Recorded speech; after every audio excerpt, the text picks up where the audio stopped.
बोलिए श्री प्राणनाथ प्यारे की, बोलो श्री सतगुरु महाराज की, पद्मावती पुरी धाम सर्व सुंदर साथ की, बाबा दयाराम साहेब आपकी सदाई, परम आदरणीय बीबी जी की भी जय।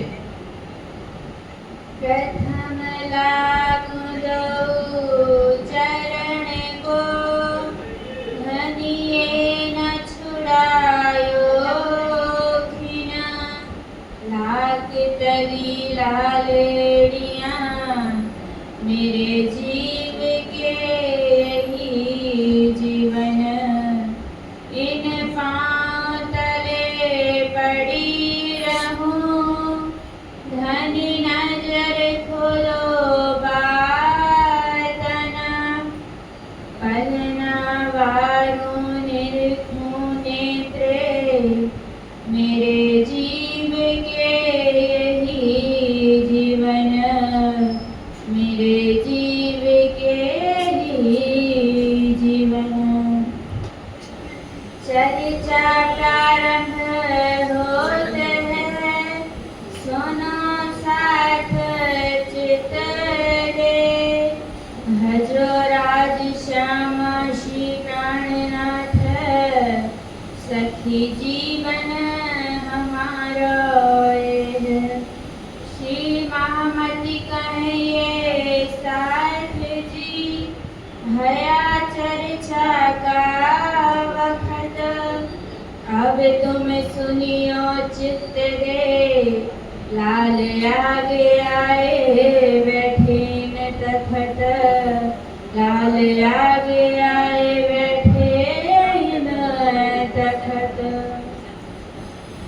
ये आज्ञा यूं ही हटी, करी हक सुभाना, लिखा लो है मौखूज में, भई तेती ज्यों पहचाना, भई तेती ज्यों पहचाना, बात जो इस्लाम की,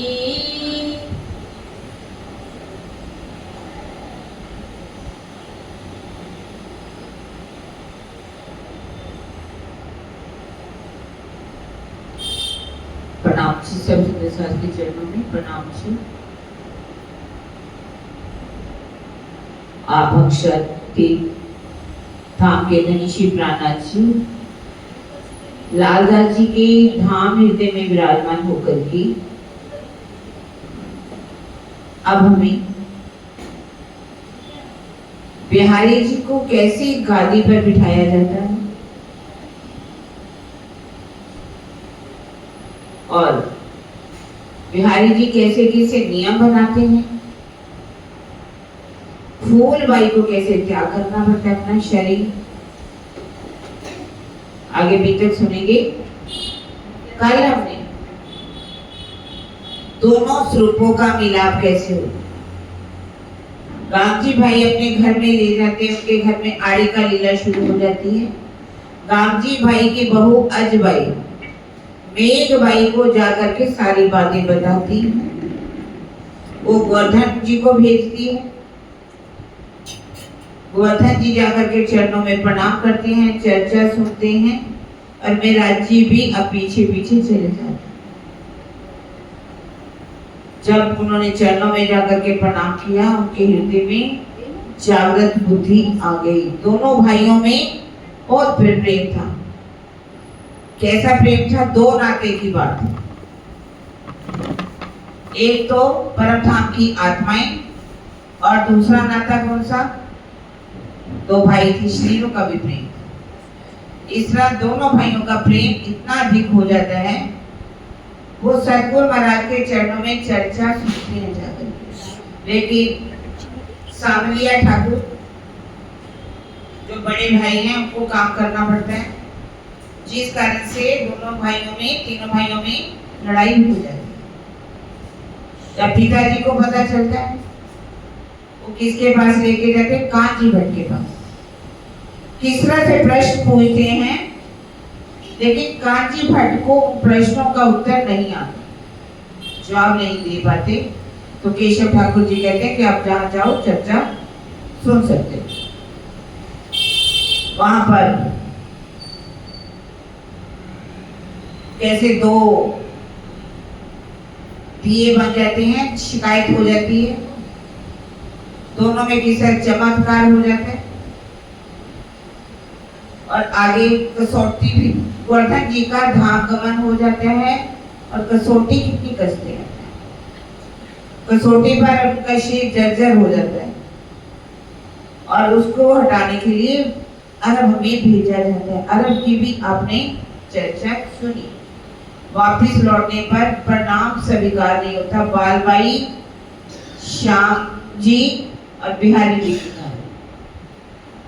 2 वर्ष तक सामलिया ठाकुर के पास रहती। भाभी के कहने पर दुखी होकर के धरौल में नौकरी करते हैं जाकर के। इधर देवचंद्र जी का तन छोड़ने का समय आ जाता है, बालबाई बुलाने आती है, बिहारी जी बुलाने आते हैं। फिर बालबाई बहुत दुखी होकर के आगे कहती है कि आप क्यों नहीं आ रहे, आपके कारण सतगुरु महाराज दुखी हो रहे, जिसका बहुत मार्मिक वर्णन जो है खटोती ग्रंथ में दिया है। और चतुर्दशी को शरीर अंतर्ध्यान हो जाता उनका।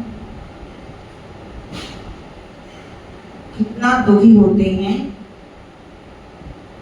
मेरा जी सतगुरु महाराज के कारण।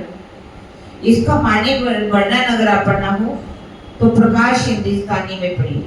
प्रकाश गुजराती में भी है और प्रकाश हिंदुस्तानी में। विरहा जो है कटौती में भी है विरहा, प्रकाश हिंदुस्तानी में भी है, कलश में भी है, सुनन में भी कुछ छुपाइयां दी गई हैं विरहा की, और सिंधी में भी इसका वर्णन है। अब ये कहते होना तो वही था जो लोमो फूज में लिखा गया है। लोहे की पट्टी था। लोहे की पट्टी क्या है? राजी जो दिल में ले लेते हैं होना वही है। और जो भी परम धाम हुक्म किसे कहते हैं? जो परम धाम में राजी दिल में लेते हैं। इस माया के संसार में जो भी कुछ होता है उसको क्या कहते हैं? हुक्म। एक तरह से वो क्या है? लोमो फूज। अब वहां पर कोई सुंदर साथ चर्चा सुनने नहीं आता। 313 आत्माएं जागृत तो हुई। खोजी बाई भी एक आत्म जो थी वो भी उस समय जागृत होती है। कहा जाता है कि खोजी बाई जो है एक जवान थी, मुसलमान थी। खोजी बाई एक संप्रदाय है। जब देवचंद्र जी चर्चा किया करते थे उस समय तो आवाज आती है बाहर से सब्जी बेचने की, तो कहते हैं उस महिला को आप बुला करके लेके आओ। उसको बुला करके लाया जाता है। पहचान जाते हैं कि इसके अंदर कौन सी वासना है? रई बई की। अब उनको भी सेवा दी जाती। कौन सी सेवा दी जाती है? भोजन बनाने की सेवा दी जाती है। पर सुंदर साथ को पहचान करा के तरह तरह से किसी को कोई शोभा दी, किसी को ये शोभा उत्तम बाई है, ये गुणवंती बाई है, ये आस बाई है, अमलावती बाई है। सब वासनाएं पहचानी। पहचान करके उन्होंने जागनी तो की, पर सुंदर साथ वाणी ना होने के कारण सोचने क्या लगे कि अब सतगुरु महाराज से हमारा नाता था वो तो नहीं ले। कोई भी चर्चा सुने या कुछ वहां पर जाता ही नहीं। जब उन्होंने बाल भाई ने देखा तो कोई सुंदर सा जहाँ पर आते ही नहीं, धाम नाता किन्ने ना देखा, परम धाम का नाते की पहचान ही किसी को नहीं, क्योंकि पहचान किसकी की सबने, तन की पहचान तो की, लेकिन अंदर बैठे स्वरूप की पहचान किसी ने भी। जब तक हम अंदर बैठे स्वरूप की पहचान नहीं करेंगे तो परम धाम की संबंध क्या है, निस्बत क्या है, उसकी पहचान। यही बात है कि वहां पर कोई सुंदर सा सोचते हैं कि सतगुरु महाराज तो रहे नहीं, अब हम क्या करें जा करके। तो बाल भाई और बिहारी जी आपस में विचार करते हैं कि किसी को गद्दी पर तो बिठाना चाहिए, और उसको भी ये पता था कि गद्दी पर एक पिता के बाद कौन गद्दी पर बैठते, उसका पुत्र ही गद्दी पर बैठते। सलाह करके अब उनको मालूम था जब तक मेहराज जी इस बात को नहीं मानेंगे कोई सुंदर साथ नहीं मानेगा। सबसे पहले किसको बताना होगा, मेहराज जी को मनाना होगा। अब मेहराज जी के पास चले जाती है बाल बाई और कहती है देखो कोई सुंदर साथ तो यहाँ पर आते, चर्चा सुनने भी नहीं आता, किसी को धाम के नाते की पहचान भी नहीं रही, तो हमें वो जो गादी है वो खाली तो नहीं रहनी चाहिए, उस पर किसी को तो बिठाना भी चाहिए। साथ में भी क्या कह दिया, हमारे वल्लभ मार्ग, राधा वल्लभ मार्ग में क्या है कि पुत्र पिता के बाद पुत्र ही गद्दी पर बैठता है, इसीलिए यहाँ पर गादी के अधिकारी कौन है, बिहारी जी। वो बहुत खुश हुए, कहते बहुत अच्छी बात है, आप बिहारी जी को गादी के ऊपर बैठाइए, सबसे पहले मैं जाऊंगा और उनके चरणों में प्रणाम करूं। और इस बात को जब समय तैयार कर दिया गया कि इस दिन हमने गाड़ी के ऊपर उनको बिठाना है। अब कहते हैं कि स्वयं मेहराज जी आगे बढ़ करके सबको पत्र लिखते हैं कि चाकला की गादी के ऊपर किसको बिठाया जाएगा, बिहारी जी को बिठाया जाएगा। सभी सुंदर साथ को निमंत्रण दिया जाता है, पर कुछ ऐसे सुंदर साथ भी थे जिन्होंने इस बात का विरोध किया कि जब सतगुरु महाराज सारी जिम्मेवारी मेहराज जी को देकर के गए हैं तो आप बिहारी जी को गादी पर कैसे बिठा सकते। वो उनका दिल मानता ही नहीं, पर मेहराज जी उनकी खंडनी करके उनको बताते हैं कि नहीं, गादी पर तो बिहारी जी को ही बिठाया जाएगा। आप अगर आप मुझे मानते हैं तो आपको मेरा कहना मानना पड़ेगा। इसी को वाणी में आगे चल करके क्या कहा, जन्म अति जो हम अति। हम भी जन्म कहते थे, हमने स्वरूप की पहचान करनी चाहिए थी, लेकिन स्वरूप की पहचान नहीं की। जब गादी पर बिठाने का समय आया, सबसे पहले आगे बढ़ करके मेहराज जी ने उनके चरणों में प्रणाम किया, गादी पर बिठा दिया गया। जब उन्हें गादी पर बिठाया, अब सभी सुंदर साथ को एकांत में जाकर के बिठा लेते, बिठा करके उनको वाणी की चर्चा सुनाते, चर्चा सुनाते तरह तरह से सत्य क्या है और ये ब्रह्मांड क्या है, माया का ब्रह्मांड की खीर और नीर का बेवरा करके सबको बताते। उनके अंदर से चर्चा भी कैसी निकलती है, चर्चा की चर्चा, जो चर्चा सतगुरु महाराज किया करते थे वही चर्चा उनके मुखातिब से भी चर्चा भी सुनाते हैं, चिंतन भी करवाते हैं। उनके अंदर से मार्फत के भेद भी खुलना शुरू हो जाते हैं। सत्य क्या है, हकीकत, सत्य हकीकत है। परम सत्य सत्य होते, परम सत्य, जो परम सत्य क्या है, मार्फत। राजी का दिल ही परम धाम में क्या करता है, लीला करता है। राजी का जो दिल है वो क्या है, मार्फत है। लेकिन जिन स्वरूपों में राजी का दिल लीला करता है, चाहे वो श्यामा जी हो, चाहे सखियां हो, चाहे अक्षरधाम हो, चाहे महालक्ष्मी जी हो, चाहे परम धाम के पूरे 25 पक्ष क्यों ना हो, वो सब हकीकत में ही आते। इस तरह से चर्चा जब होने लगती है वहां पर सब सुंदर साथ जाकर के चर्चा सुनते हैं। ऐसे ऐसे चर्चा होने लगती है, सुंदर साथ चर्चा में समझ जाते हैं कि चर्चा किसके द्वारा हुई है। इधर पर चर्चा गादी पर कौन बैठे हैं? बिहारी जी। बिहारी जी भी चर्चा करते हैं। चर्चा भी स्वरूप की बात की गई है कि वो चर्चा करते हैं स्वरूप की। सब कहते हैं कि वहां पर प्रकरण, किस प्रकरण पर चर्चा होती थी? सुंदर स्वरूप सुंदर संकुल कोमल, रूह देख नैना खोल रुजमान, फेर फेर महबूब आवत हिरते, किया किन्ने तेरा कौन? आप बताइए सुंदर साथ जी, ये जो प्रकरण है कब उतरा? ये प्रकरण जब शिव जी उधर पहुंचे हैं पन्ना जी के अंदर। पन्ना जी में गिरंतर ग्रंथ उतरा, कीर्तन ग्रंथ में ये प्रकरण उतरा।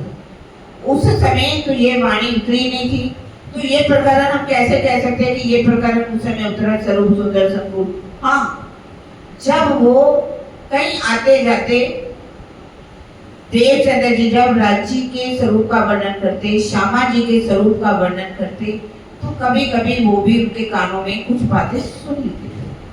तो उन्होंने उनको इस तरह से कंठस्थ कर लिया, उनका एक कुछ बना करके छुपाई टाइप, तो वो सुनाया करते थे। देखिए ज्यादा चर्चा किस बात की होती थी? बाह्य चर्चा। बाह्य चर्चा क्या? बाहरी किस्से कहानियां, इधर की बातें उधर की बातें, अपनी सेहत के लिए हमें क्या करना चाहिए, पानी पीना चाहिए, अपना ध्यान रखना चाहिए, कोई कहानी सुना दी, कोई दृष्टांत सुना दिया। अब चर्चा जो है किससे होती है? राजी अगर दिल में बैठे हैं, अर्श दिल करके बैठे हुए हैं, तो वो चर्चा राजी करते, कोई दूसरा नहीं करता। एक चर्चा होती है राजी के दिल से, जोश और आवेश से, और एक चर्चा होती है जहां के जोश के साथ, शरीर के जोश के साथ। जो शरीर के जोश के साथ चर्चा होती है, यहाँ की स्वपन की बुद्धि से चर्चा होती है, वो चर्चा कुछ अलग होती है। लेकिन राज्य को जब दिल में बिठा करके चर्चा होती है, तो वो चर्चा कुछ अलग है। उसमें आप इससे डूब जाओगे, प्रेम में इतना डूब जाओगे कि आपको शरीर की सुध नहीं रहेगी, किसी तरह से भी दुनिया याद नहीं आएगी। आपको लगेगा कि जो चर्चा हो रही है वो वहां जो भी चर्चा करने वाला है वो उसको देख देख करके चर्चा करे। कई स्वरूप का वर्णन करते हैं, ऐसा लगता है कि वास्तव में उन्होंने एक स्वरूप सामने खड़ा कर दिया। और जो चर्चा करते, जैसे देवचंद्र जी भी चर्चा कैसे करते थे? भाव से, भाव काट दिखावे, भाव निकाल करके वो चर्चा करते थे। अब मान लीजिए चर्चा तो विरह की हो रही है, करने वाला उसको हंस हंस के कर रहा है, तो चर्चा का प्रभाव पड़ेगा। मान लो कोई हंसी का प्रसंग है, उसको आप रो रो करके कर रहे हैं भावों से। कभी कभी वो सुंदर साथ को किस तरह से डांट भी देते थे, क्रोध में भी आते थे, आंसू बहा करके भी चर्चा करते थे, उनकी खंडनी करके भी चर्चा करते थे। इसी तरह से ही अब विराजी, अंदर राजी तो विराजमान हो चुके, 1712 में ही विराजमान हो गए। और जो बिहारी जी चर्चा करते हैं, उन्होंने तो क्या किया? नियम बना दिया कि आप सब सुंदर साथ को दोनों टाइम चर्चा सुनने के लिए आना ही पड़ेगा। प्रातः काल भी आओगे आप चर्चा सुनने के लिए, और शाम को भी आओगे। सब सुंदर साथ चर्चा सुनने आते हैं। विराट जी भी प्रातः ही उठ जाते हैं, उठ करके आकर के प्रणाम करते हैं, फिर उनकी चर्चा सुनते हैं। उसके बाद राय दरबार में चले जाते हैं, राय दरबार में भी सारा कार्य करते हैं, और आकर के फिर से बिहारी जी महाराज को प्रणाम करते हैं, चर्चा सुन करके अपने घर में वापस लौट करके। बिहारी जी ने जब ऐसा नियम बना दिया, तो वहां एक सुंदर साथ, ऐसा किसान सुंदर साथ था, जैसे कि कई सुंदर साथ कह रहे थे कि वो धारा जी थे, धारा जी नहीं, एक वही के किसान सुंदर साथ थे जो 3 किलोमीटर की दूरी पर रहते, 2 किलोमीटर, 2 कोस का मतलब है 6 किलोमीटर आना, 6 किलोमीटर जाना। वो दूर से आते थे, चर्चा सुनते थे, वापस आना, फिर थोड़ी देर बाद टाइम हो जाना, फिर इतनी दूर किलोमीटर 6 किलोमीटर चलना, फिर वापस आना। घर का काम कुछ कर ही नहीं पाते। कुछ ऐसे भी काम पड़े तो उन्होंने कहा बिहारी जी महाराज के आगे चरणों में प्रणाम करके, बिहारी जी महाराज मैं आपसे कुछ प्रार्थना करना चाहता हूँ। मेरा घर कुछ दूर है और मैं एक ही समय चाहता हूँ कि अगर आप मुझे इजाजत दो तो एक ही समय चर्चा सुनना चाहता हूँ। घर का काम नहीं हो पाता, घर का काम नहीं है तो पैसे नहीं आएंगे तो घर को कैसे चलाऊंगा मैं।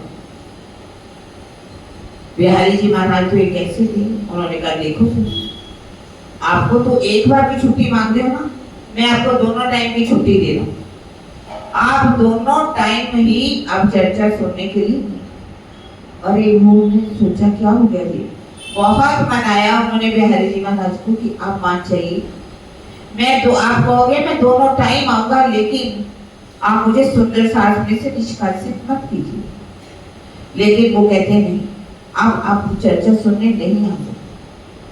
बहुत विनती करते हैं पर वो मानते ही, हाथ पांव जोड़ते हैं, माफिया मांगते हैं। कहा जाता है कि पत्थर पिघला करते हैं, मोम पिघला करती है, पत्थर पिघला करती है। पत्थर पर कितना पानी भी डाल दो, पत्थर पर कोई भी असर होता? मोम को पिघलाओ तो पिघल जाएगी। उनका दिल कैसा था? कठोर था। अब इतना कठोर दिल, सोचिए उस दिल में क्या राज्य की बैठक हो सकती? पर जिसका दिल ही इतना कठोर हो, किसी के प्रति कोई करुणा ना हो, किसी के प्रति कितना प्यार ना हो, उसके दिल में हम सोचे कि बैठक हो जाएगी। हमें भी सोचना है अपने दिल को क्या बनाना है, हमने अर्श बनाना। अर्श बनाने के लिए अपने दिल को कैसा बनाना पड़ेगा? हमें सुंदर साथ में कैसा रहना चाहिए? सुंदर साथ की चरणों की धूल बन करके रहना चाहिए। जागृत रहिए साथ में, खोए रहिए रेणु समान। धूल बन करके रहेंगे, चरणों की धूल बन के जो झुकता है फल उसी को लगता है। जो अकड़ करके रहेगा उसको कैसे फल लग सकता है? उसको तो फल नहीं लगता। हमारा दिल जब तक कोमल नहीं है, अर्श नहीं हो सकता। तभी वाणी में क्या कहा? अर्श दिल कोमल किया तो अर्श पाया खिताब। मोमिन दिल कोमल किया, मोमनों का दिल कोमल है तो उनको अर्श बनाने की शोभा मिलती है। यदि दिल में हमारे ईर्ष्या भरी हुई है, द्वेष भरा हुआ है, किसी के प्रति प्रेम ही नहीं है, तो हमारा दिल अर्श कैसे हो सकता है? हाँ, बोलते जरूर है अर्श तुम्हारा मेरा दिल है, तुम आए करो आराम, सेज बिछाई रुचि रुचि के यही तुम्हारा विश्राम। राजी को कह रहे हैं अर्श तुम्हारा मेरा दिल है, तुम आए करो आराम, सेज बिछाई रुचि रुचि की। सेज कैसे बिछाएंगे? कैसी सेजा हमें बिछानी? कभी सोचा हमने? कैसे ये हम जैसे सेजा बिछा दें, पलंग लगा दें चंदन का, उसमें बड़ा कोमल गद्दा बिछा दें, उस पर चादर बिछा दें, तकिया लगा दें, कोमल फूल बिछा दें, तो उस सेजा पर राजी आ जाएगी? क्या राजी उस सेजा पर आएंगे? हाँ, वाणी को हम बदला सकते हैं, लेकिन वास्तव में जो दिल हमारा कैसा होना चाहिए? हमारा दिल, हमें अपने दिल को कैसा बनाना चाहिए? हमारा गद्दा कैसा होना चाहिए? इलम का, हमारा इलम वाणी का ऐसा गद्दा बिछा, हमें पलक बिछाना है, उस पर ईमान का हमें गद्दा बिछाना। हमारा गद्दा कैसा होना चाहिए? ईमान का। हमारा यकीन पक्का होना चाहिए। यकीन न छोड़े सुहागनी, जो पड़े अनेक विघन, प्यारी पीऊ के कारण जीव को न करे। जब ऐसा हम अपना पलक बिछाएंगे, गद्दा बिछाएंगे और उसके ऊपर श्रद्धा की बिछाएंगी चद्दर। हमारी श्रद्धा पूरी होनी चाहिए अपने धनी के प्रति, प्रीतम के प्रति। और हमारा तकिया कैसा होना चाहिए? समर्पण का, सब कुछ समर्पित कर देना। राजी जैसा रखो वैसा रखो, ज्यों जानो त्यों रखो, धनी तुम्हारी मैं। जब मैं आपकी हूँ, आप सुख दो दुख दो, मान दो अपमान दो, हार दो जीत दो, कैसा भी करो, मेरा समर्पण आपकी जगह है। मैं आपकी हूँ धनी, मैं तुम्हारी की हूँ, मैं आपकी हूँ। और हमने फूल कौन से बिछाने हैं यहाँ पर? विरहा के आंसू। जब विरहा के आंसू के हम फूल बिछाएंगे तो ऐस दिल हमारा कोमल हो जाएगा, उस कोमल पर हमारे राज्य में शैली, हमारा दिल अर्श तब होगा। वैसे हम जो मर्जी करते रहे हमारा दिल कोमल नहीं होगा। बिहारी जी का दिल कोमल हो ही नहीं सकता कभी भी, क्योंकि उनको पहले से ही श्रद्धा नहीं थी, कुछ नहीं, सिर्फ वो गादी पाना चाहते थे। किसी तरह से भी मुझे गादी मिल जाए। उनको ऐसा लगता था कि मैं महाराज जी को जितना दूर रख सकूं उतना ही दूर रखूं, और महाराज जी जो मेरे पिताजी हैं वो जाते हुए मेरे को गादी पर बिठा दे। मान लो वो गादी पर बैठ भी गए तो क्या मेहर हो गई? मेहर किस पर हुई? इंद्रावती जी क्या राजी कहाँ बैठे जाकर के? इंद्रावती जी के दिल में बैठे। पास में होने से चमचागिरी करके ट्रस्ट के तरीके से कोई गादी पर बैठ भी जाए उस पर मेहर नहीं हो सकती। मेहर आपके समर्पण पर होगी, मेहर आपके ईमान पर होगी। आपकी नींव कैसी है? नींव के ऊपर महल तो अच्छा तभी बनेगा जब हमारी नींव पक्की होगी, हमारा ईमान पक्का होगा। हमारा वाणी के ऊपर ईमान होना चाहिए पक्का, उसका हमें पलक बिछाना चाहिए। विरहा के आंसू को जब हम अपने दिल को, जब विरहा के आंसू होते तो दिल कोमल हो जाता, हमारे अंदर के विकार निकल जाते। जैसे कि कोई चने का दाना हो, चना आपने देखा हो, उसको आप डाल दीजिए जमीन में, कुछ समय अगर जब उसको पानी मिलता है तो वो अंकुरित हो जाता है।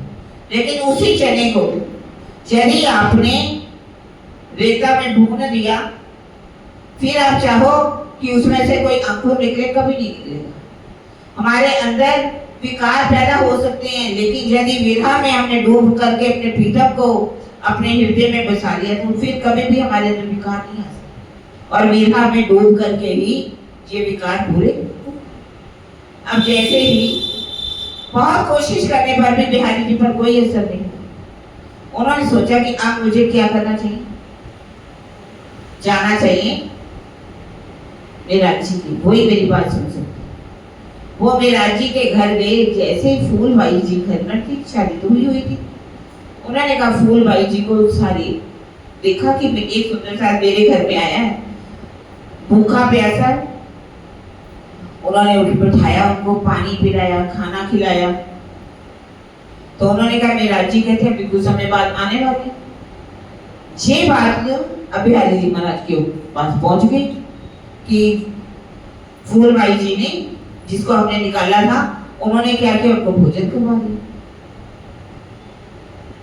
जैसे ही मेराज जी नौकरी करके राय दरबार से आए, पहले तो आने के लिए मना कर दी कि आप अंदर नहीं जा सकते।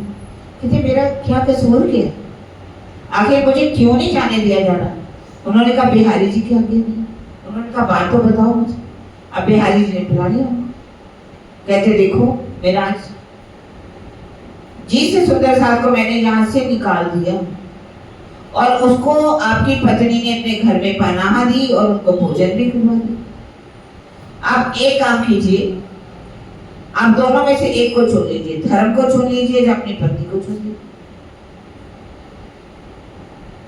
धर्म संकट में पड़ गए। क्या फूलबाई का दोष क्या? उसने एक सुंदर साथ को भोजन ही तो करा और उसको मैं छोड़ दूं? पर वो साचे मोमिन है, मोमिन है ना। और इधर से ये बात पत्नी को भी पता चली, फूलबाई को। उन्होंने संदेश भी दिया, आप धर्म का पालन कीजिए, आप मुझे छोड़ दीजिए, लेकिन आप अपने धर्म को संकट में मत आने दीजिए, चिंता मत करना। मैं जल्दी ही मूल स्पर्श से आपको फिर से मिलूंगी, लेकिन मैं आपको एक प्रार्थना जरूर करती हूँ, जब मेरा शरीर छूट जाए, मेरे जब जला दिया जाए, जब मेरी राख होगी, उस पर आकर के आप अपने चरण कमल जरूर रखें। पत्नी को नहीं मिलती। 6 महीने तक फूलबाई ने भोजन छोड़ दिया, कैसे तड़फ तड़फ करके अपने शरीर को छोड़ दिया। जैसे ही शरीर छूट गया, वैसे ही मेरा जी बार में गए कि दूध चरणों की राख के ऊपर अपने चरण कमल रख दिए।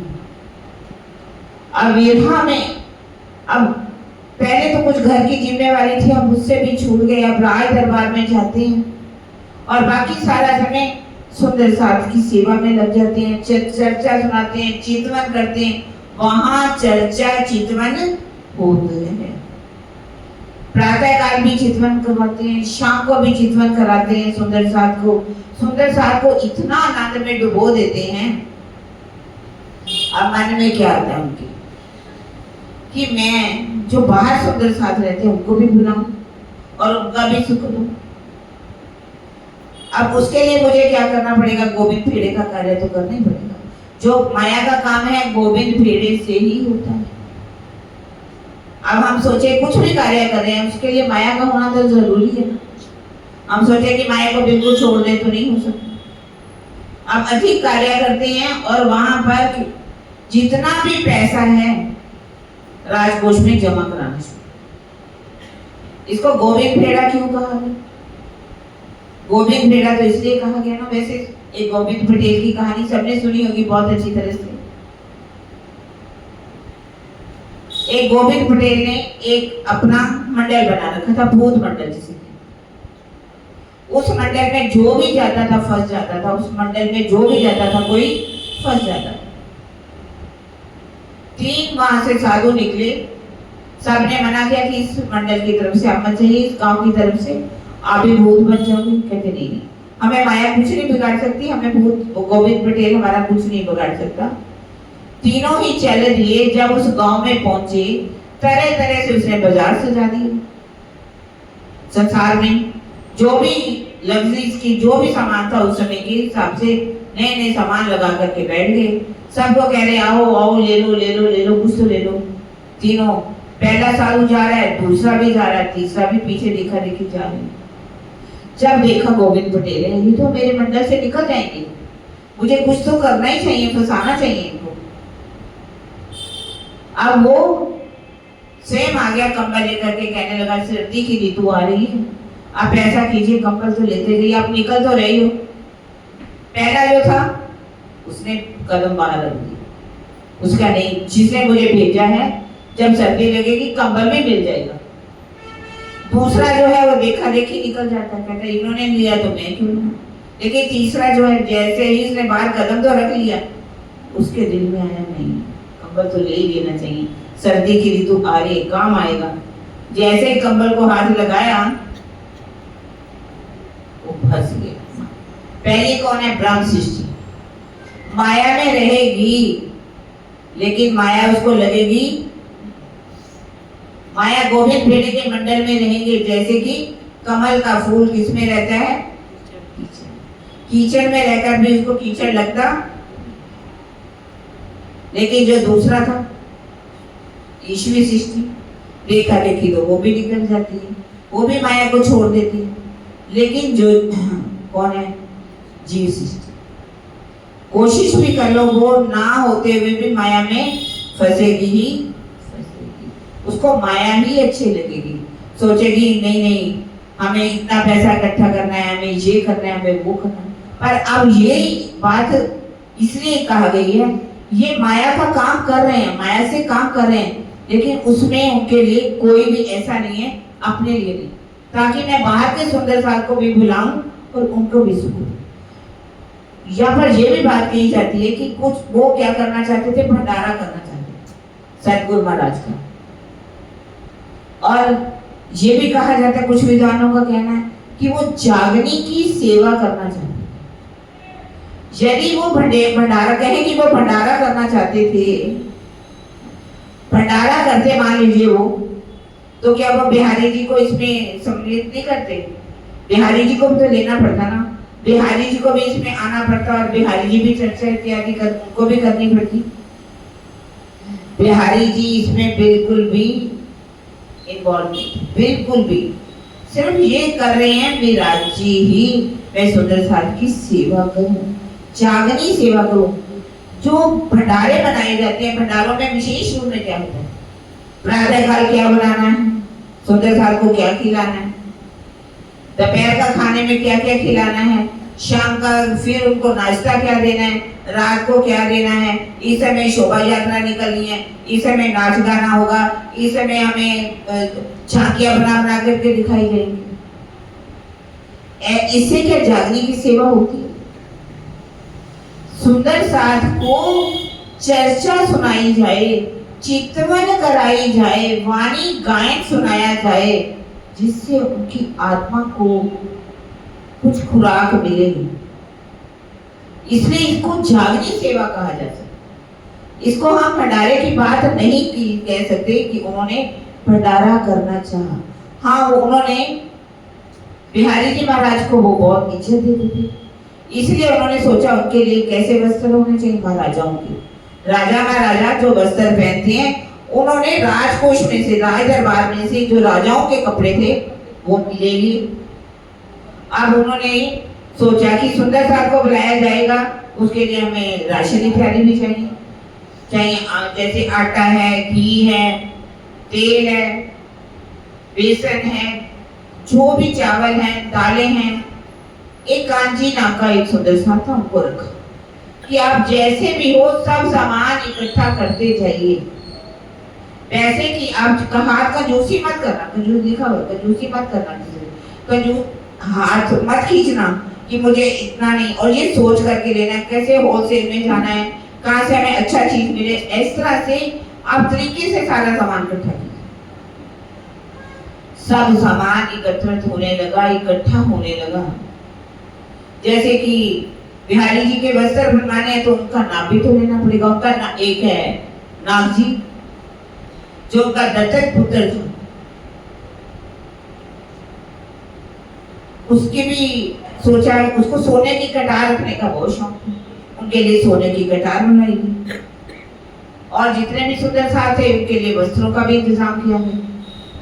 ये बात बिहारी जी को पहुंची, कहने लगे बिहारी जी, बिहारी जी तो बहुत बड़ा प्रोग्राम करने जा रहे हैं, तो इसमें जब बाहर से सब सुंदर साथ आएंगे तो मान लीजिए आपको भी चर्चा करनी पड़ी, तो आप क्या करोगे? आपको तो चर्चा आती,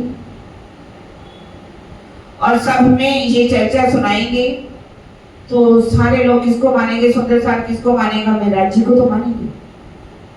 कि अब इससे पता क्या चलेगा कि इनके धाम हृदय में सतगुरु महाराज की बैठक ही नहीं है, सतगुरु महाराज की बैठक तो बिहारी जी के अंदर। तो क्या करना चाहिए?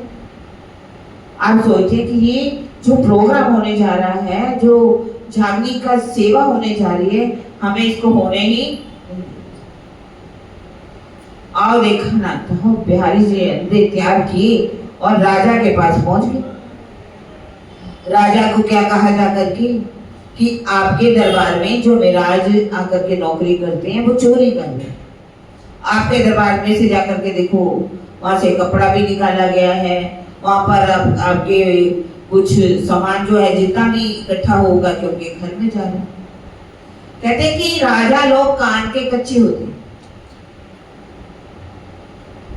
उन्होंने आओ देखा ना था, सीधा ही जा करके उनके घर में गए। घर में जा करके वहां पर जो सामान जहाँ रखा गया था वहां अपनी मोहर लगा दी, सील लगा दिया। और घर में उस समय कौन थे? उद्धव ठाकुर, सावलिया ठाकुर और मैं, तीनों को बंद कर दिया। राजा जो है जिसके बारे में बता रही, कहते हैं कि हमें ऊपर वाले ने दो कान क्यों दिए?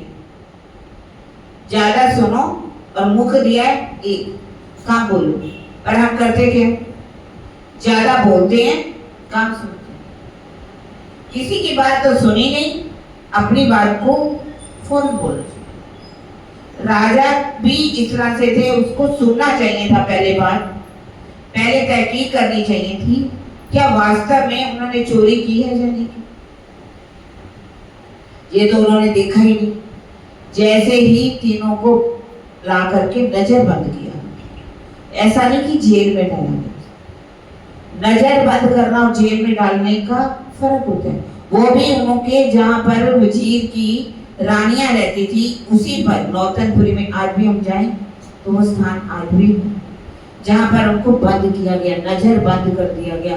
तीनों को जब बंद कर दिया गया, इंद्रावती जी की आत्मा है, मेराज जी कितना विरह में तड़फने लगे कि मैं तो सुंदर साथ की सेवा करना चाहता हूँ। मेरी इच्छा थी मैं स्वयं सुंदर साथ को बुलाऊं, उनको चर्चा सुनाऊं, उनको चितवन करवाऊं, क्योंकि बिना चितवन के तो सुंदर साथ जागृत हो नहीं सकते। मेरी तो यही एक भाव था, पर मुझे आपने क्या किया, मुझे नजर बंद कर दिया गया जहां पर। अब वो विरहा करते हैं, क्योंकि विरहा कौन करेगा? विरहा परम धाम की ब्रह्म सृष्टि ही विरहा कर सकती है, दूसरा कोई कर सकता?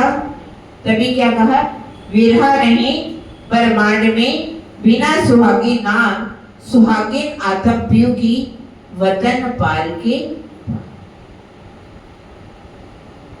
आंधी आई विरहा की, दिन देव ब्रह्मांड उड़ाए, विरहन गिरीश उठ ना सकी, मूल अंकुर लियो।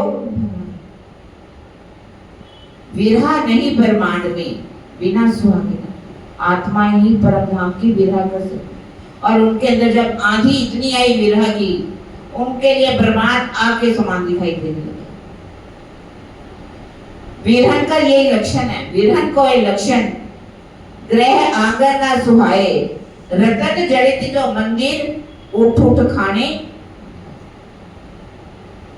दर्द का, विरहन के अंदर कितना दर्द होता है, उसको संसार अच्छा नहीं लगता, उसको सोने के महल दे दो, हीरे के महल दे दो, क्या करेगी उसको, यदि उसके बाद उसका प्रीतम ही नहीं है। तो ब्रह्म धाम की ब्रह्म सृष्टि अपने प्रीतम के लिए वो क्या करती है, सारे संसार को भी आगे ठोकर मार देती। पद्मों लाख करोड़ अगर उसको वैकुंठ का भी राज्य दे दिया जाए, पर वो कहेगी नहीं, मुझे वैकुंठ नहीं चाहिए, मुझे स्वर्ग का सुख नहीं चाहिए, मुझे निराकार का सुख नहीं चाहिए, मुझे कोई सुख नहीं चाहिए, मुझे चाहिए क्या, मुझे मेरा प्रीतम चाहिए। तड़फते हुए कितना तड़फती है, 6 महीने तक खाना पीना छूट जाता है, शरीर हड्डियों का ढांचा फट जाता है, और ये जो सिर है श्रीफल की तरह, जैसे नारियल होता है ना, नारियल की भांति दिखने लगता है। सिर्फ अंदर कहते हैं कि जीव जो है ना, तोता जो है, जीव रूपी तोता, वो फड़फड़ा रहा निकलने के लिए। इतना विरह में तड़फते हैं 6 महीने में कि अब उन्होंने सोचा कि मैं शरीर को ही छोड़ूं। जब आह सुखी अंग में श्वास भी छोड़े संग, तब तुम विरहा डाल के दियो मोहे अपना। क्योंकि विरहा 3 प्रकार का, एक सतोगुनी, एक रजोगुनी, एक तो तीनों अवस्थाओं में वो निकले। पहले विरहा में आंसू आ रहे, गरम गरम आंसू, दोहिलाते जल बही गया, आया थे निर्मल नीर, पिया बिना हूं एकली, कैसे धरूं मन, सरदनी रुतरे सुहामनी रंगामनी, मारा बालाजी बिना केम छाए ओबलिया। कहते मेरी आंखों में आंसू निकल रहे हैं। अब वो नमक, पहले आंसू कभी देखो तो नमक जैसे होता है ना, आंसू ऐसे मुंह में कभी आए तो आंसू ऐसे लगते नमक वाला। कहते दोही लाते, मेरा जो पानी था नमक वाला, जैसे मेरे अंदर से वो भी जल सूख गया। दोही लाते जल बही गया, आया थे निर्मल। अब तो मेरे आंखों में से ठंडे ठंडे आंसू जो है वो निकलने शुरू। अब उनके अंदर से सिसकियां निकलती है, बस आवाज क्या आती है, हाय राज आओ आओ आओ, कब आओगे। ये जितने प्रकरण है, आवो जी वाला मारे घीर, आवो जी वाला कल कली ने गौ छू तुमने, आवो जी वाला आईने घीने। ये सब प्रकरण इसी जब वो विरह करते हैं, उस विरह के लिए होते हैं।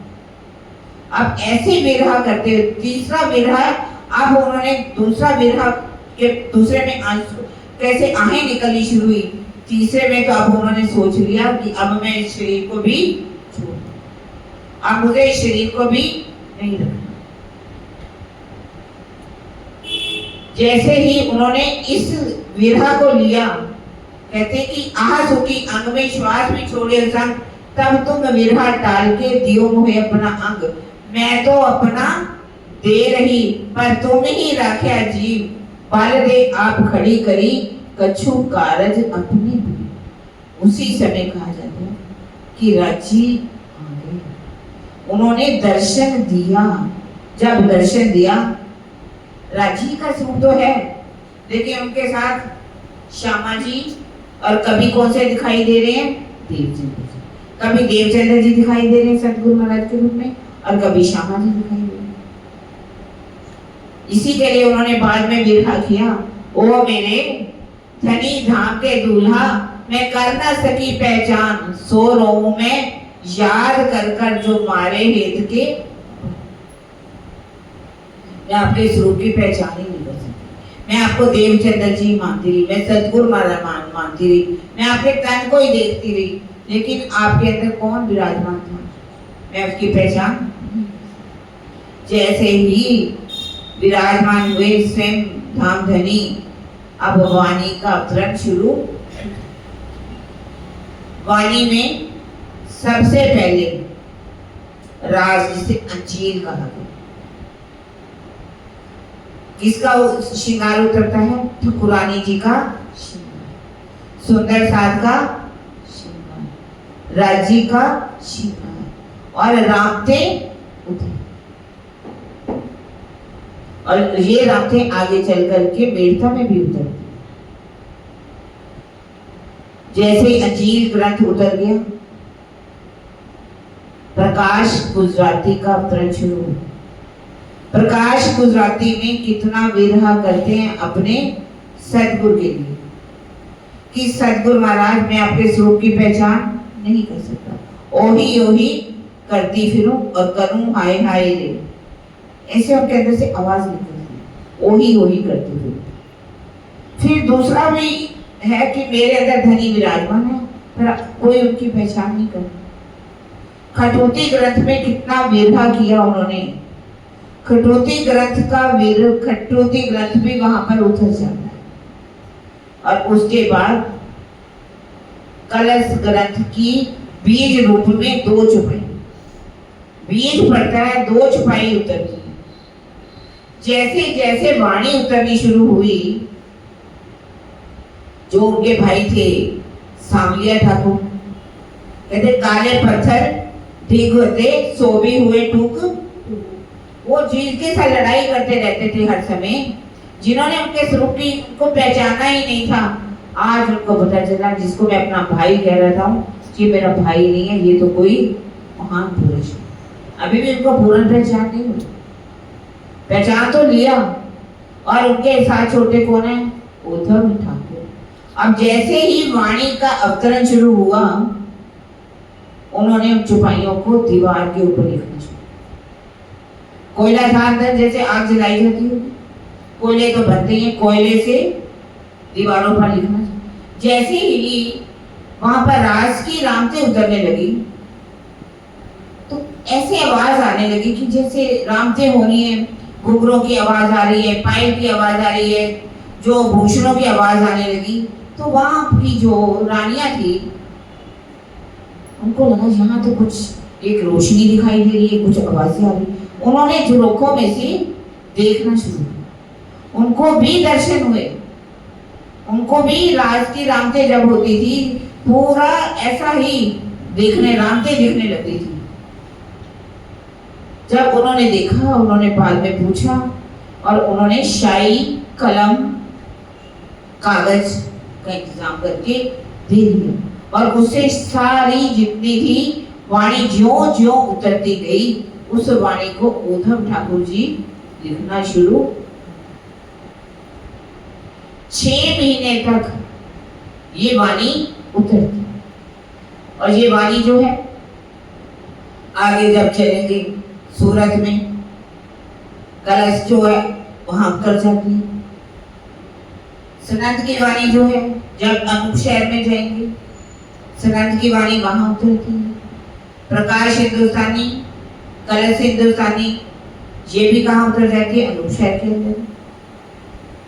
अब आगे बढ़ते हैं, पन्ना जी की तरफ जब जाएंगे वहां पर खुलासा, खिलवत, परिक्रमा, सागर, श्रृंगार और मार्फत सागर, सिंधी मार्फत सागर की वाणी। क्यामतनामा कहाँ पर उतरता है? बड़ा क्यामतनामा चित्रकूट में और छोटा क्यामतनामा पन्ना जी की तरफ।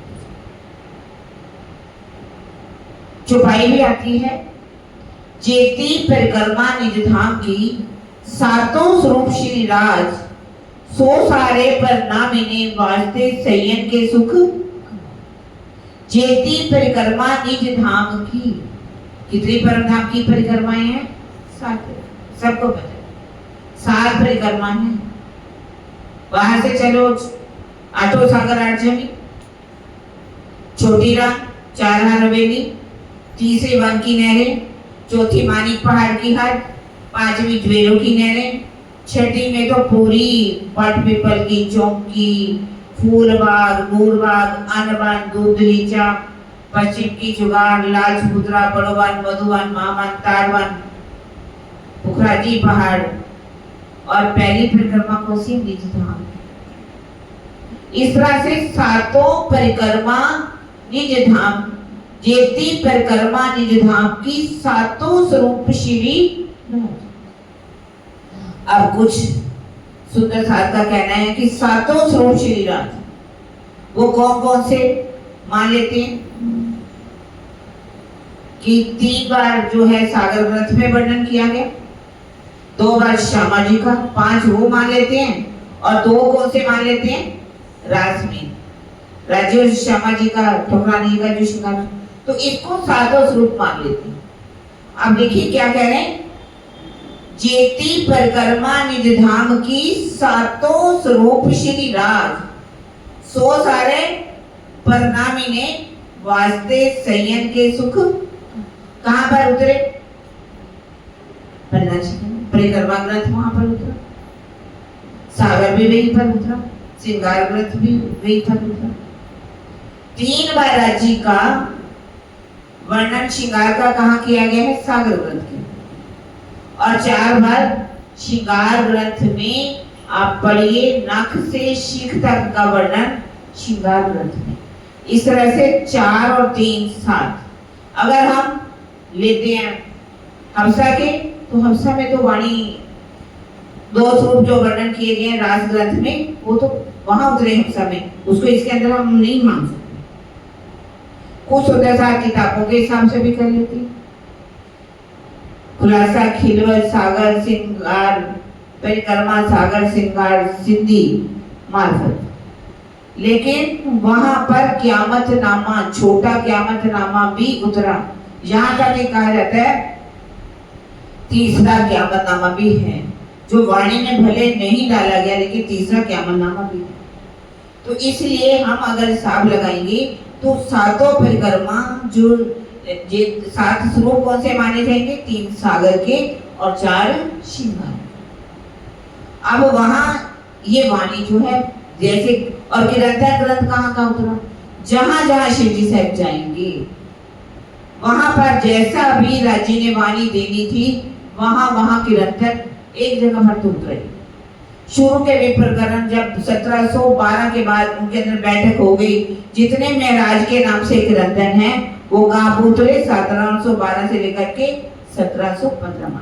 14 में जाते हैं वो और 15 में तक वो वहां पर रहते हैं हफ्सा के अंदर। इस तरह से वाणी का जब अवतरण हो जाता है, तीनों किताबें जो हफ्सा में उतरी थी, जैसे ही राजा जो था, क्योंकि जैसे ही उनको बंद किया गया, वहां का जो कुतुब खान था उसने उन पर हमला बोल दिया, कहा कि आपका हमला होगा, नहीं तो आइए कर अपना पूरा अदा करके जाइए। वो राजा अपने वजीर को ले करके गुजरात अर्थात अहमदाबाद में कुतुब खान के पास चले जाए। वहां हिसाब करते करते करते लगभग उनको भी 1 साल के करीब हो जाता। जब तक वो आना जाए वे राज्य को बाहर नहीं निकाला जा सकता। जैसे ही वो अपना कार्य करके पूरा वापिस आए, रानियों ने आकर के कहा देखो ये तो बहुत गलत हुआ, आपने एक महान पुरुष को बंद कर रखा। एक तो आपने उनका घर लूट लिया, दूसरा आपने उनको नजरबंद करके रखा हुआ। ये कोई छोटी बात नहीं है जिसको आपने बंद करा, ये बहुत महान पुरुष हैं। हमने अपनी आंखों से उन लीलाओं को देखा है। आप अगर अपना भला चाहते हो तो जल्दी से इनको बाहर निकालिए, इसे क्षमा मांगिए, इनको पूरी तरह से सामान दे करके यहाँ से विदा कर दीजिए। राजा ने क्या किया, वहां बुलाया गया, जो पूरा हिसाब किताब देखा गया, क्योंकि उन्होंने राज दरबार से एक भी पैसा नहीं दिया। सारा पैसा उनका जमा था, जिसका सामान आया था, कपड़े का भी हिसाब लगाया गया, हर चीज का एक पैसा भी उनकी तरफ नहीं। राजा को अपनी गलती का एहसास हुआ। उन्होंने सिर से पांव तक जितने भी वस्त्र होते हैं वो 5 वस्त्र दे करके, और एक गांव जो था वो भी उनको भेंट में दे दिया, क्योंकि उन्होंने कहा ये हमारी गलती है, हमने आपको 1 साल तक अंदर रखा। सोरठ, जूनागढ़ के पास सोरठ गांव है, वहां पर उनको कहा कि आप इस जमीन के मालिक हैं, आप जाइए वहां पर बसाइए इस गांव को, ये आपकी। अब वहां से आते हैं सीधे कहाँ थे किताबें लेकर के, बिहारी जी महाराज को जैसे ही किताबें देते हैं और उन्होंने उस किताब को पढ़ा। जैसे ही किताब को पढ़ा तो उन्होंने देखा इस किताब में तो बहुत विरहा किया गया। पहले तो कहा तुम्हें इतना विरहा करने की क्या जरूरत है, आपने ये विरहा किसके लिए किया। अब वो क्या कहते, उन्होंने कहा कि अक्षराधीत किसको मानते हो, कहते मैं आप ही हमारे अक्षराधीत हैं। यदि मैं अक्षराधीत हूँ, मैं तो एक ही पुरी में हम रहते थे, हम दोनों एक ही पुरी में रहते थे, आपको इतना मेरे लिए विरहा आ गया था, मुझे एक संदेश भेजा आता तो मैं मिलने आ जाता। ये विरहा किसके ऊपर पड़ा, मेरे ऊपर पड़ा।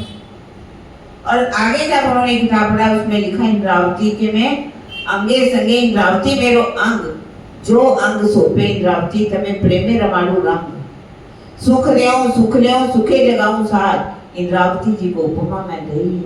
खटोते ग्रंथ में तो स्पष्ट ही लिखा, मेरे बिना अक्षरातीत किसी को नहीं मिला, मैंने प्रीतम को पाया, वो अक्षरातीत अब मेरे धाम में थे। गुजराती इतनी तो उनको आती थी। कठोती में जब ये सब छुपाइयां पड़ी उनको, तो उन्होंने कहा ये वाणी अगर सुंदर साथ तक पहुंच गई तो सुंदर साथ मुझे कौन मानेगा, अक्षरातीत किसको माना जाएगा, मेरा जी। वाणी को क्या कहा उन्होंने, लिखा अंदर रखने की, ये वाणी किसी को नहीं दीजिए। वाणी वहाना पसरी, आगे वाई सरतवादी इंतजार थे मोमिन, पर सुन ना सके एक, वाणी वहां न पसरी, वाणी को सुंदर साथ तक पहुंचाया ही नहीं गया, सुनने ही नहीं दी। सुंदर साथी उसी समय से लेकर के इंतजार में थे मोमिन की क्या वाणी उतरी है, सबको पता चला, हमें भी तो पता चले हमारे राज्य क्या हमसे कहना चाहते हैं, क्या बात करना चाहते हैं। लेकिन वाणी को पसंद नहीं दी। अगर ये वाणी हमें ना मिले तो सुंदर साथ जी, आज भी वाणी हमारे पास ना हो तो बताइए हमारा कोई अस्तित्व है, हम अपने आप को ब्रह्म से सिद्ध कर सकते हैं, हम अपने घर को जान सकते हैं, हम अपने धनी को जान सकते हैं, हम अपनी निस्बत को जान सकते हैं, हम उस वाहिदत को जान सकते हैं, हकीकत को जान सकते हैं, मार्फत को जान सकते हैं, क्या जानेंगे हम। ये वाणी ब्रह्म वाणी है ऐसी, इस वाणी से विरोध सारे ईश का भागत इन भीतर, सबका विरोध समाप्त हो सकता है यदि वास्तव में इस वाणी को हम अपने जीवन में आत्मसात करें, इसको सुने भी और अपने जीवन भी उतारें। अगर वाणी को सुनते रहे पत्थर बनते रहे तो कोई फायदा नहीं।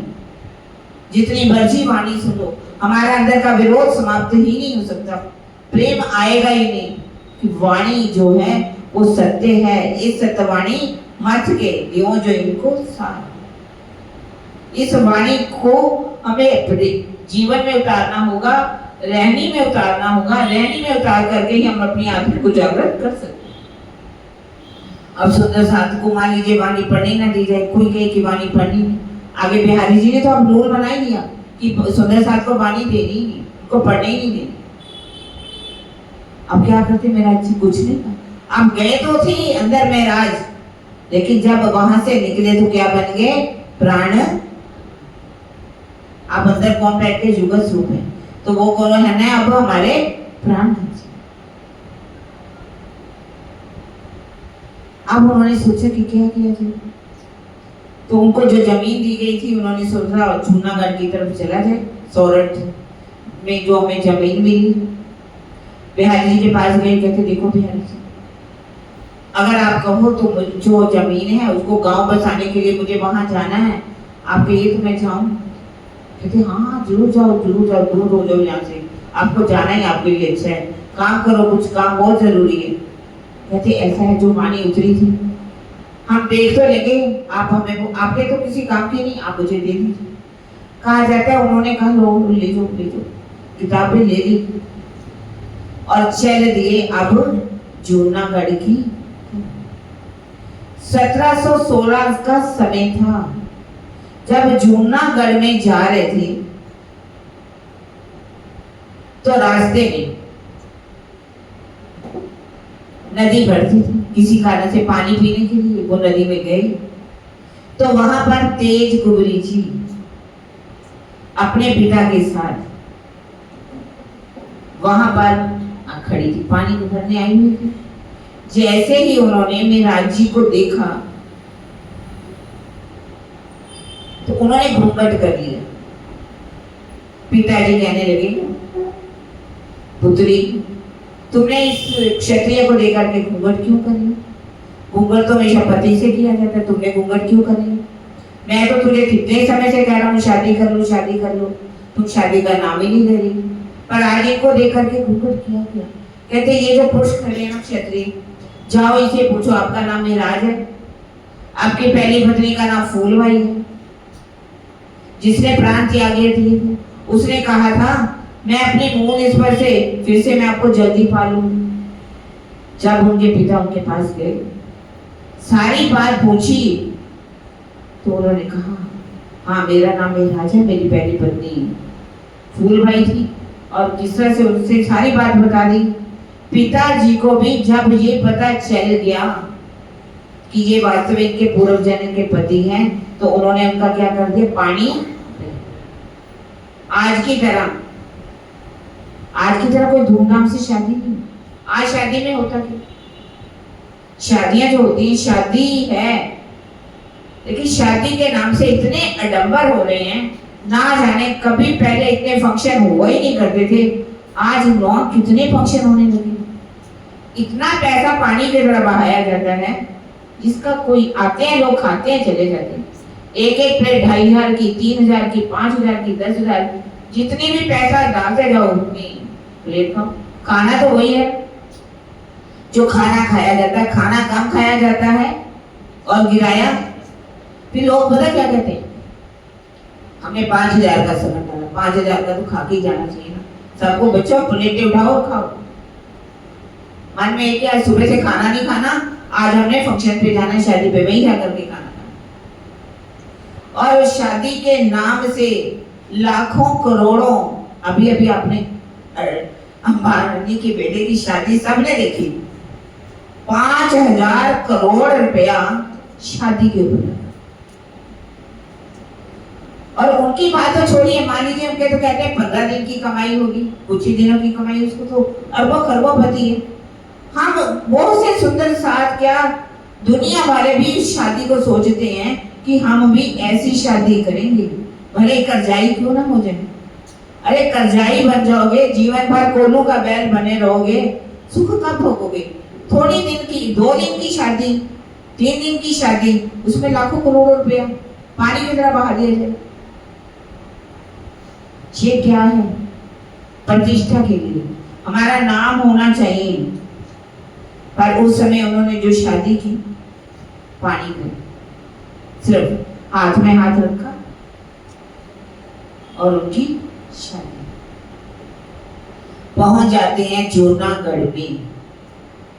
जब जूनागढ़ में वहां पहुंचते हैं तो उनका एक पुराना सुंदर सा कांची, वो हाजी व्यास, दिग्विजयी पंडित हाजी व्यास के जहां पर क्या करता था, नौकरी करता था। क्योंकि अब वो तो जेल में जा चुके, नजरबंद हो चुके थे। अब वो बेचारा क्या करता, पेट तो पालना ही था। वो हाजी व्यास के पास जाकर के नौकरी शुरू कर। जिस समय वो नौकरी कर रहा था तो एक दिन क्या दिखा कि हाजी व्यास बहुत बीमार हो गए। बीमार हो गए जब, तो उनको लगा कि इनका शरीर छूटने वाला है। उनको भोग उतारा गया, जमीन पर उतार दिया जाता है। क्यों उतारा जाता है, कभी सोचा क्यों उतारा जाता है? कि अब मैं इस संसार के सुख समृद्धि सब कुछ छोड़ करके अब मैं परमात्मा की तरफ जा रहा हूँ, ऊपर जा रहा हूँ। अब मैं पलंग पर नहीं रहूंगा। पलंग पर क्या है, गद्दे बिछे हुए हैं, पलंग है। ऐसा नहीं कि पलंग खराब हो जाएंगे, गद्दे खराब हो जाएंगे, ऐसा नहीं। अब मुझे जमीन पर ही रहना है। कुशा बिछा करके, एक कपड़ा बिछा करके उनको लिटा दिया। अब सोचते हैं अब इनकी प्राण तो इनको निकल नहीं रहे, तो इनसे घर वाले कहते हैं दान करवाया जाए कुछ। जब दान करवाना चाहते हैं घर वाले, तो वो क्या कहते हैं, मैं नहीं देखा, तुम क्यों मुझसे आप क्या यमपुरी का साधन है ये, तो जो दान करवा रहे हो ये कौन सा साधन है, यमपुरी का साधन। ये मुझसे दान ना करवाइए, मैं तो इस क्षेत्र का हुई नहीं। अर्थात मैं, आप मुझे दान करवाओगे तो दान करने से मुझे क्या मिलेगा, स्वर्ग मिलेगा। यदि मुझे स्वर्ग मिला, जितना मैंने दान दिया उसके लिए उतना समय तो मुझे स्वर्ग मिलेगा। उसके बाद जो मेरे कर्म है उसके साथ तो मुझे नरकों में जाना पड़ेगा, आवागमन में, चक्कर में फंसना पड़ेगा। आप मुझसे ऐसा कार्य क्यों करवा रहे हो? लोग क्या करते हैं, जब मौत हो रही हो किसी की, इसको गौ दान करवा दीजिए, पंडितों को दान करवा दीजिए, कोई चप्पल दान करवाएगा, कोई कपड़े दान करवाएगा, कोई खाद दान करवाएगा, जाइए गौओं को डाल दीजिए ताकि इनका प्राण जो है छूट सके। और दान करने से लोग स्वर्ग जाना बड़ा खुश होते हैं। स्वर्ग जाने की कभी सोचा स्वर्ग किसे कहते? स्वर्ग के बारे में कोई नहीं जानता। स्वर्ग भी 3 प्रकार से होता है, 3 प्रकार का स्वर्ग होता है। एक स्वर्ग वो जैसे कि करोड़ोपति हैं, अरबोपति हैं, खरबोपति, सुख भोग रहे हैं, तरह तरह की हर सुख सुविधाएं उनके घर में हैं, कोई कमी नहीं। एक चीज स्वर्ग। एक ऐतिहासिक स्वर्ग होता है, जैसे कि कश्मीर में चले जाओ, हिमाचल में चले जाओ, क्या लिखा होता है, स्वर्ग कहीं है तो। और ऐसी ऐसी स्थान भी हैं जहां आप चले जाओगे ऐसा लगेगा कि हम ध्यान में डूब जाए। गंगोत्री की तरफ चले जाओ, यमुनोत्री की तरफ चले जाओ, मतलब वहां का कोई भी ऐसे स्थान है जहां लहसुन, प्याज, अंडा, मीट, शराब नाम की कोई चीज नहीं। अगर ऐसे स्थान होंगे तो वहां की वाइब्रेशन भी तो अच्छी है। और ऐसे स्थानों को भी क्या कहा जाता है, जीवित स्वर्ग। और एक स्वर्ग कौन सा होता है, जब हम अपनी तन मात्राओं के द्वारा हर तरह का सुख ले सकते हैं, यही बैठ कर के शब्द का, स्पर्श का, रूप का, रस का, गंध का, शब्द मतलब जैसा आप शब्द सुनना चाहो, जैसा संगीत सुनना चाहो, आपको शब्द सुनाई देगी, आपको संगीत सुनाई देगा। जैसा आप खाना चाहो, जीवा को तृप्त करना चाहो, वैसी इच्छा करोगे वो आपको वहां पर मिलेगा। जैसा आप अपना रूप, सुंदर से सुंदर अप्सराएं कहा जाती हैं, वो ऐसी ऐसी अप्सराएं बन जाती हैं वहां पर, वो भी सुख मिलेगा। 5 तन मात्राओं से जो भी मिलने वाला सुख है आप ले सकते हो। ये भी एक प्रकार का क्या है, स्वर्ग। लोग कहते हैं ना, स्वर्ग में आप पहुंचे, ये सुख देखा, ये सुख देखा। यहाँ बैठ करके आप ध्यान अवस्था में लेकर के आप इन सुखों का भोग कर सकते। वो कहने लगे कि मुझे इन सुखों को नहीं, मैं इसे, हाँ मैं तो एक दाज लेकर के मर रहा हूँ, जिसको मैंने हाँ कर दी, कोई ना नहीं कर सका। जिसको मैंने ना कर दी वो हाँ नहीं कर सकता। अब इसका क्या भाव है? जिसको मैंने हाँ कह दी वो कोई ना नहीं कर सकता, जो ना कर दी तो हाँ नहीं कर सकता। इसका भी तो कोई भाव होना चाहिए। इसका भाव क्या है? उन्होंने क्या कहा कि यदि मैंने कह दिया कि ये ब्रह्मांड जो है निराकार है तो कोई साकार सिद्ध नहीं कर सका। यदि मैंने कह दिया कि ये ब्रह्मांड साकार है तो कोई निराकार सिद्ध। ये दाढ़ लेकर के मैं मर हूं आज दिन तक, इसीलिए उसका नाम था दिग्विजय पंडित। हरजी व्यास, व्यास अब देखिए इनके नाम के आगे लगा हुआ व्यास। व्यास किसको कहते हैं? जो व्यास जी थे उनका नाम था द्वैपायन। ये वाला नाम भी था व्यास जी। व्यास तो उसको कहा जाता है जिसने 4 वेद, 4 अंग, 4 उपअंग, 6 दर्शनों सबका अध्ययन किया हो, जिसने उनके शास्त्रों, उनके वेदों मंत्रों को उसका आत्मसात किया हो, उसको उपाधि को से मिलती है, व्यास की उपाधि। और यहाँ पर जितने भी आजकल गादी पर बैठते हैं सब अपने नाम के आगे क्या लिख देते हैं? व्यास जी, व्यास जी। ज्ञान पे बैठ गए गादी पर, चर्चा करने लगे तो ये कौन सी गादी है? व्यास जी की गादी है ये। इसका बहुत इज्जत मान करना चाहिए। जो भी गादी पर बैठ गया वो क्या है? व्यास जी बन। भले इनको वेद का एक भी मंत्र आता ना, वेदों को वो जानता भी ना, कथा कर रहे हैं, इधर उधर की कहानियां सुना रहे हैं, किस्से सुना रहे हैं, पर व्यास जी की उपाधि दी जाए। अब आगे भी चलेंगे। गोविंद जी व्यास आएगा, सूरत के अंदर नाम आएगा गोविंद, उन्होंने भी अपना नाम व्यास रखा हुआ। इस तरह से वाणी के अंदर भी आता है। बहुत से व्यास जी की 18 पुराण लिखे गए। 18 पुराणों में 18 पुराण व्यास जी के लिखे हुए नहीं है, सबके अलग अलग है। जिन्होंने विद्वान बन गए, विद्वानों ने इन पुराणों को लिखा, पुराणों ने अपने हिसाब से बातें लिख दी। कर्म कांड में सारी दुनिया को फंसा दिया, कोई भी कर्म कांड से निकले। इस तरह से इनका नाम भी क्या था? हरजी व्यास। जैसे अब उन्होंने ये बात करी तो कान्हा जी भाई इस बात सुन रहे हैं, भागे भागे गए शिव जी साहब के पास में। कहते शिव जी साहब, तो जिसके मैं यहाँ नौकरी करता हूँ ना, हरजी व्यास। अब यहाँ पर एक बात हो रही थी, क्या उन्होंने मना किया कि दान देना नहीं चाहिए, दान से स्वर्ग मिलता है तो मुझे दान ना करो। इसका मतलब कि दान किसी को नहीं देना चाहिए? ये तो समझ सभी सोच लेंगे कि हरजी व्यास ने कहा था दान नहीं देना। हमारे सुंदर साहब दान की बात नहीं करते, पर क्या कहते हैं? सेवा। हम क्या देते हैं? सेवा। हम भी सोचे सेवा नहीं देनी चाहिए, लेकिन सेवा भी क्या होती है? 3 प्रकार की सेवा। यदि वो सेवा जिससे मानव कल्याण हो, आत्म कल्याण हो, वो वास्तविक सेवा। और यदि आपने अस्पताल खोल दिए, प्यावो खोल दिए, तो ये है आपका सात्विक।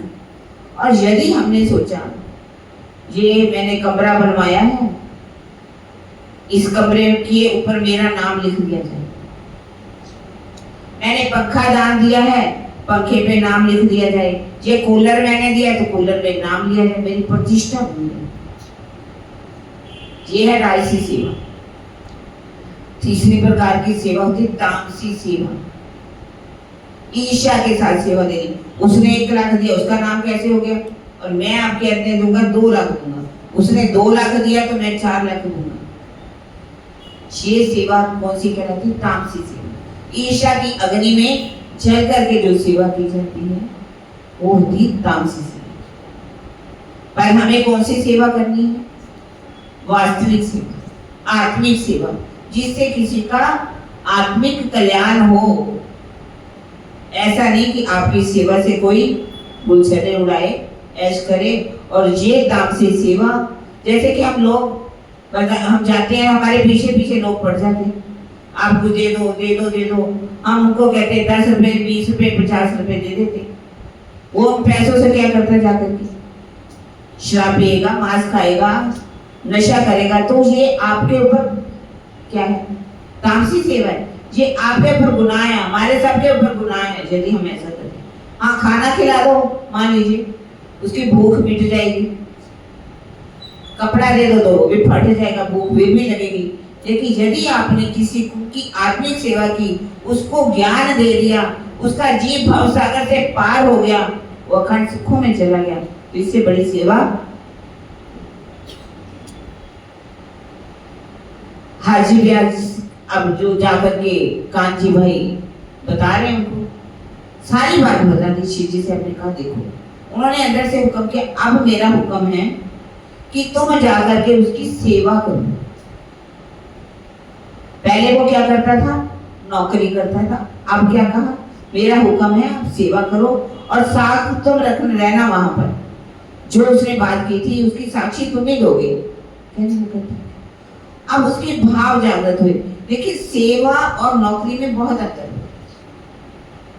जो नौकरी करता है उसके अंदर वो भाव नहीं होगा। आपने किसी नौकरी काम वाली को रख लिया रोटियां बनाने के लिए, उसने कहा कि आप खाते 3 रोटी, आप उसने बना के रख दी, आपको लगे भूख, आपने मांग ली रोटी और, तो वो सड़ता कूदता आटा गूंदेगा बनाएगा, वो भाव उसके अंदर नहीं होंगे। वो जो ऐसी रोटी आप खाओगे, आपके विचार भी तो वैसे ही बनेंगे। ये होती नौकरी। और एक माँ जो करती है, प्यार करती है, वो एक अलग होती है। अब भाव जो है जागृत हो गए। कांची बाजार में जाए, हरी हरी सब्जियां उठाए, कभी हरी तोरी ले आए, कभी हरा घिया ले आए, कभी लौकी ले आए, कभी पालक ले आए, सब्जियां ताजी ताजी बड़े भाव से बना बना करके हाजी ब्यास को खिलाना। उनकी सेवा से कुछ ही दिनों में हाजी ब्यास बड़े अच्छे तंदुरुस्त हो। वो हाजी ब्यास इतने खुश हुए, कहने लगे कांची कुछ तो मांगो। कहने लगे नहीं, मुझे कुछ नहीं मांगना।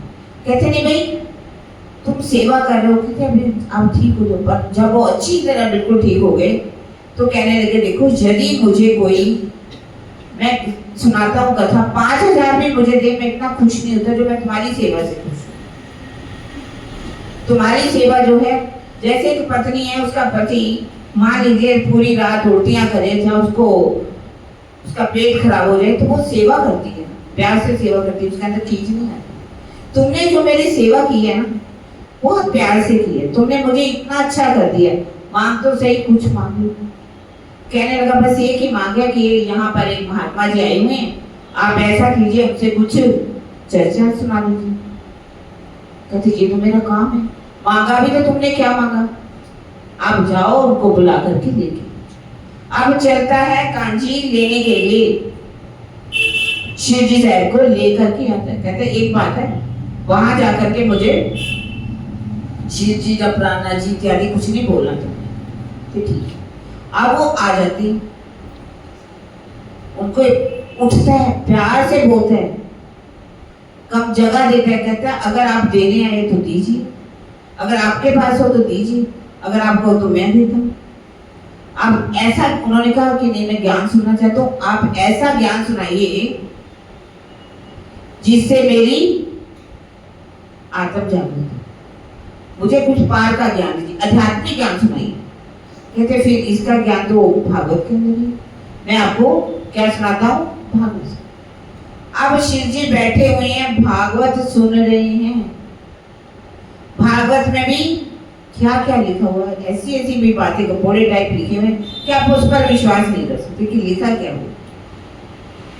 सारे सुन रहे, जिनके अंदर स्वयं ज्ञान का सागर बैठा हो, जिसके अंदर वो अक्षरातीत बैठे हों, वो सुन रहे हैं हाजी ब्यास से भागवत।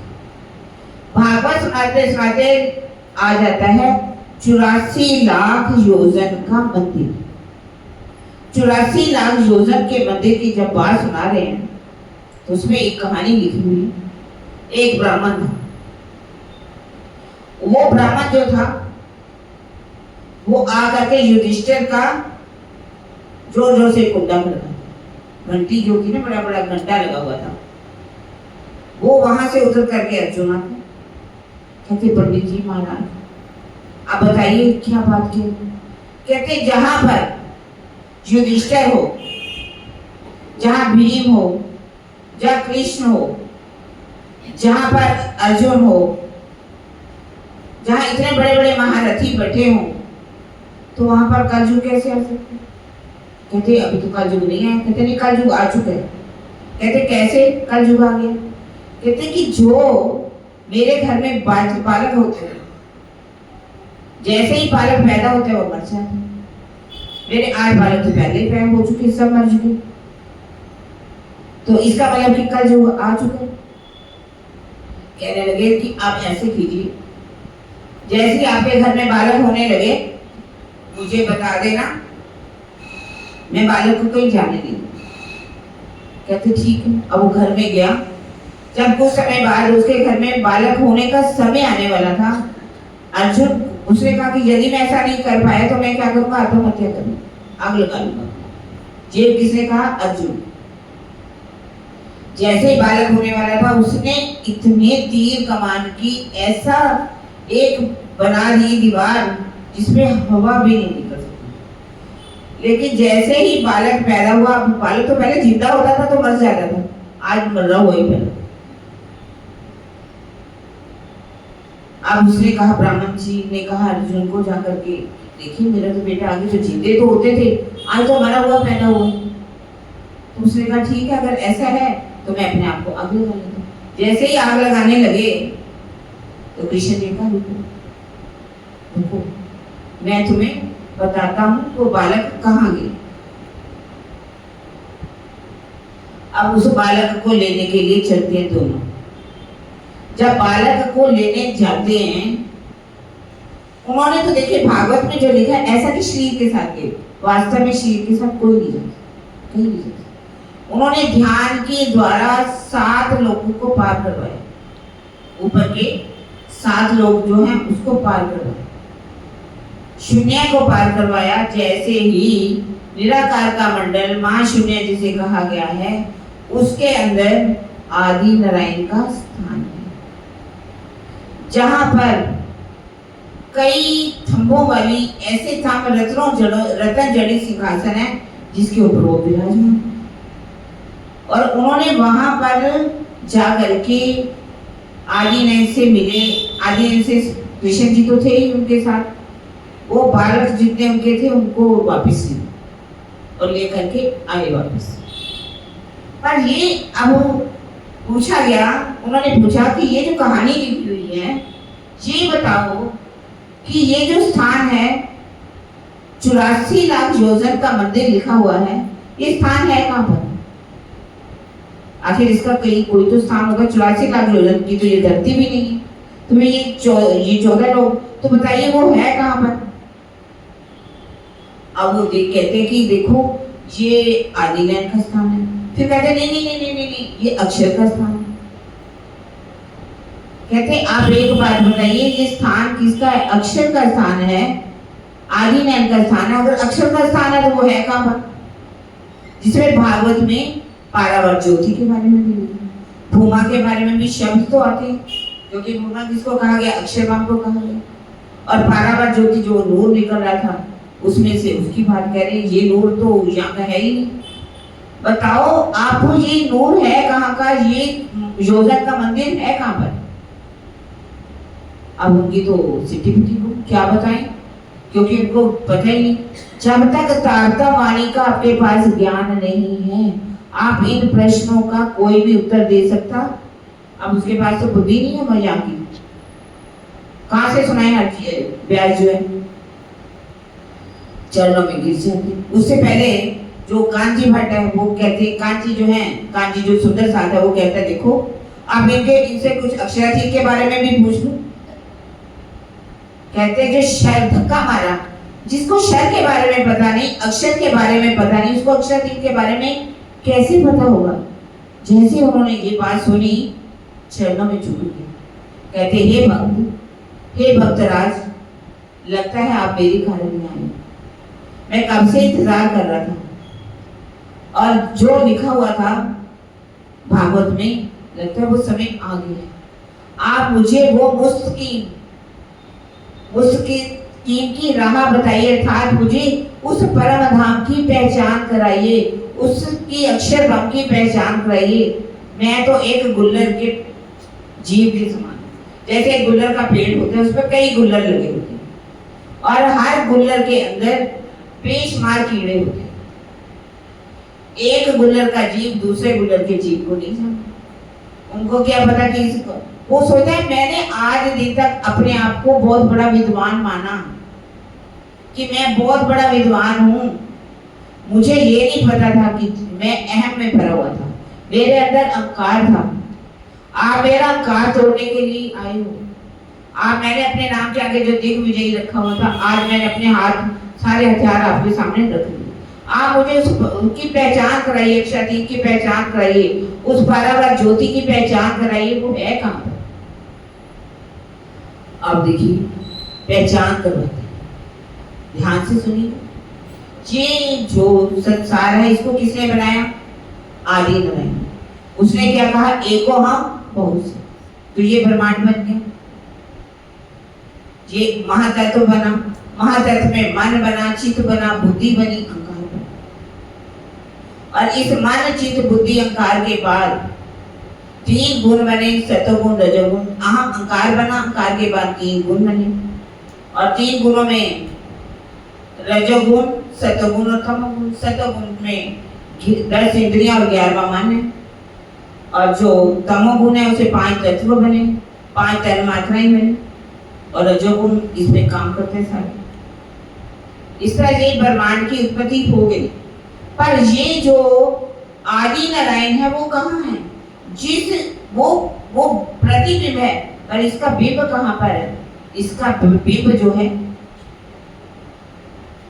योग माया के ब्रह्मांड के अंदर अव्याकृत ब्रह्म जो है, अव्याकृत ब्रह्म के अंदर सुमंगला शक्ति है। अगर आपको कल सुंदर साथी बोर्ड में कल बना के लाऊं और बोर्ड से आपको सिखाऊंगी कि बताऊंगी ये सुमंगला शक्ति कहाँ पर है, उसे ऊपर चिदानंद लहरी क्या है, और ये ब्रह्मांड जो है वो ये किसका स्वरूप है? नीचे प्राणा ब्रह्म और रोहिणी शक्ति है।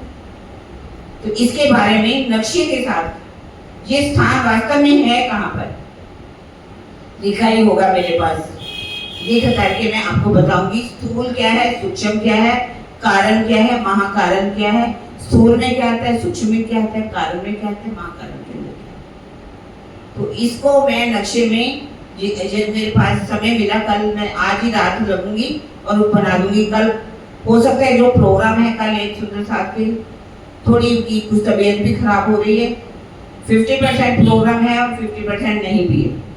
राजीव को पता है, मुझे नहीं पता। तो कल मैं आपको इसके बारे में बताती हुई जूनागढ़ से अब शिव जी चलेंगे नौतनपुरी के अंदर, क्योंकि अंदर से इल्हाम हो जाता है उनको कि नौतनपुरी में कष्ट आ चुके, और उसके बाद चलेंगे दीप जयराम भाई कंसारा के।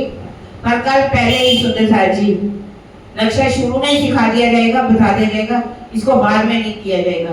सुंदर साथ की इच्छा हो तो पूरे 4:30 बजे आइए, अगर नहीं समझना कोई बात नहीं, 4:45 इच्छा है सब, जैसे चाहे कहेंगी। और अब हम इस छुपाई को सुनाएं। चेता अंकुर इनका, चेता अंकुर इनका, कहाँ लो भाई सोहबत, कहाँ लो भई निस्बत, फिर दिन से जुदे पड़े, फिर दिन से जुदे पड़े, आए नौतनपुरी तीत, आए नौतनपुरी तीत, आए नौतनपुरी तीत। बोलो श्री प्राणनाथ प्यारे की, धाम के धनी की, सभी परमहंसों की और हमारी बेबी जी की भी।